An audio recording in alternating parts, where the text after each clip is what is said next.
নিপকোয়ে এৰিছে পানী আৰু হয়তো কাল ৰূপ ধাৰণ কৰিব পাৰে দয়াং আৰু ধনশিৰি নৈ নৈপৰীয়া ৰাইজক এতিয়া সতৰ্ক হৈ থকাৰ আহ্বান জনোৱা হৈছে নৈৰ পাৰত গা ধোৱা হাতুৰা কাপোৰ ধোৱা মাছ মৰা আদি কাৰ্যৰ পৰা বিৰত থাকিবলৈ নিৰ্দেশনা প্ৰদান কৰিছে জিলা প্ৰশাসনে লৈছে মুহূৰ্তৰ সবিশেষ পুনৰ নিপকোয়ে এৰিছে পানী আৰু পুনৰ নিপকোয়ে পানী এৰাৰ পিছত এতিয়া কাল ৰূপ ধাৰণ কৰিব পাৰে দয়াং ধনশিৰি নৈয়ে সংশ্লিষ্ট সকলো বিভাগকে হস্তম হ'বলৈ ইতিমধ্যে নিৰ্দেশনা জাৰি কৰা হৈছে দয়াং আৰু ধনশিৰি নদীৰ কাষৰীয়া যিসকল লোক আছে সেই সকল লোককো জাৰি কৰা হৈছে সতৰ্কবাণী নদীত মাছ ধৰা হাতুৰা গা ধোৱা আদি কাৰ্য নিষিদ্ধ কৰা হৈছে গোলাঘাট জিলা প্ৰশাসনে জাৰি কৰিছে এই নিৰ্দেশনা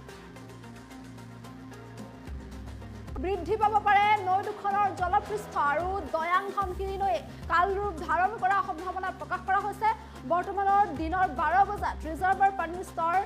322.40 মিটাৰ আছিলে আৰু পুনৰ নিপকোয়ে যিহেতু এতিয়া পানী এৰিছে আৰু নিপকোয়ে পানী এৰাৰ পিছতে দয়াং আৰু ধনশিৰি নৈ দুখনৰ জলপৃষ্ঠ বৃদ্ধি পোৱাৰ আশংকা প্ৰকাশ কৰা হৈছে দুয়োখন নৈয়ে কাল ৰূপ ধাৰণ কৰাৰ সম্ভাৱনা প্ৰকাশ কৰা হৈছে যাৰ বাবে এতিয়া সংশ্লিষ্ট যিসমূহ বিভাগ আছে প্ৰতিটো বিভাগকে হস্তম হৈ থকাৰ বাবে নিৰ্দেশনা জাৰি কৰিছে গোলাঘাট জিলা প্ৰশাসনে সমান্তৰালকৈ নৈপৰীয়া যিসকল ৰাইজ আছে নৈ কাষৰ ৰাইজসকলক বা নৈপৰীয়া ৰাইজসকলক সতৰ্ক হৈ থকাৰ আহ্বান জনোৱা হৈছে নৈত মাছ ধৰা কাৰ্য হাতুৰা গা ধোৱা কাপোৰ ধোৱা আদি কাৰ্যত নিষেধাজ্ঞা জাৰি কৰা হৈছে আৰু পৰাপক্ষত নৈৰ কাষলৈ নাহিবলৈ আহ্বান জনোৱা হৈছে যিহেতু এতিয়া নৈ দুখনৰ জলপৃষ্ঠ বৃদ্ধি পোৱাৰ আশংকা প্ৰকাশ কৰা হৈছে যাৰ বাবে এতিয়া নৈপৰীয়াসকলক সাৱধানে থকাৰ সতৰ্কবাণী জাৰি কৰিছে গোলাঘাট জিলা প্ৰশাসনে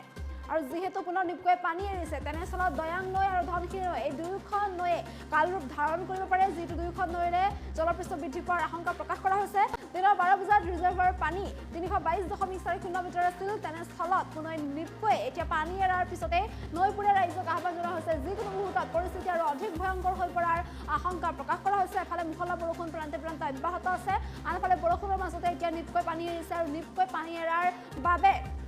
দুখন নৈ দয়াং নৈ আৰু ধনশিৰি নৈ জলপৃষ্ঠ এতিয়া লাহে লাহে হয়তো ক্ৰমান্বয়ে বৃদ্ধি পাই গৈ থাকিব পাৰে তেনে যদি হ'বলৈ হয় তেন্তে নৈ দুখনে কিন্তু কাল ৰূপ ধাৰণ কৰাৰ আশংকা প্ৰকাশ কৰা হৈছে তেনেস্থলত যিসকল নৈপৰীয়া ৰাইজ আছে বা কাষৰীয়া ৰাইজ আছে সেইসকল ৰাইজক সাৱধানে থকাৰ সতৰ্ক হৈ থকাৰ বাবে আহ্বান জনোৱা হৈছে গোলাঘাট জিলা প্ৰশাসনৰ তৰফৰ পৰা সতৰ্কবাণী জাৰি কৰা হৈছে বিশেষকৈ নৈৰ পাৰলৈ পৰাপক্ষ যাতে নাহে নৈৰ কাষলৈ পৰাপক্ষ যাতে নাহে বা এনেধৰণৰ কোনো কাৰ্য নৈত মাছ ধৰাৰ কাৰ্য হওক কাপোৰ ধোৱা গা ধোৱা হাতুৰা কাৰ্য হওক এনেধৰণৰ কাৰ্যৰ ক্ষেত্ৰত নিষেধাজ্ঞা জাৰি কৰা হৈছে আৰু এই সকলো কামৰ পৰা যাতে বিৰত থাকে তাৰ বাবে আহ্বান জনাইছে